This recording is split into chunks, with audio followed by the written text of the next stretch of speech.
In today's video, I'm going to show you how to create a database with different filters in Google Sheets.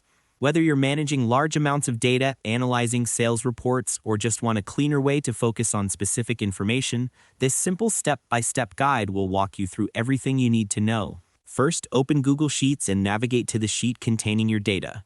Once you're there, look for the option labeled Create a Filter in the toolbar. Make sure to select your entire table first so the filter applies to all columns.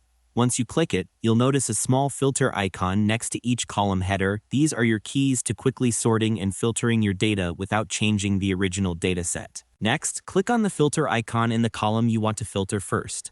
You'll see several options that help you narrow down your data. You can filter by color, by condition, or by specific values appearing in that column. For example, if you only want to see sales in the retail segment, first clear all selections, then select retail and click OK. You'll instantly see only the rows that match this segment. To make the process more precise, let's add a numeric condition. Click the filter icon in your amount column and choose Filter by Condition. From the drop-down menu, select Greater Than, enter 25 and hit OK. Now your sheet will display only enterprise sales above 25. To make this setup reusable, open the Filter menu and select Save Filter View. Give your filter view a descriptive name so you can easily return to it later.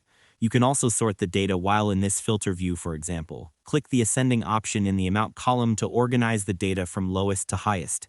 Once you're done, click Close to return to the original view. The great thing is your original data remains unchanged. Whenever you want to revisit this filter, open the filter menu, select your saved filter view, and it will display exactly as you set it up.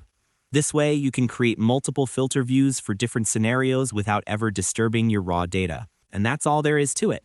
By following these simple steps, you'll be able to create a fully functional database with filters in Google Sheets, making it easy to focus on the data that matters most. Thanks for watching, and I hope you found this tutorial helpful.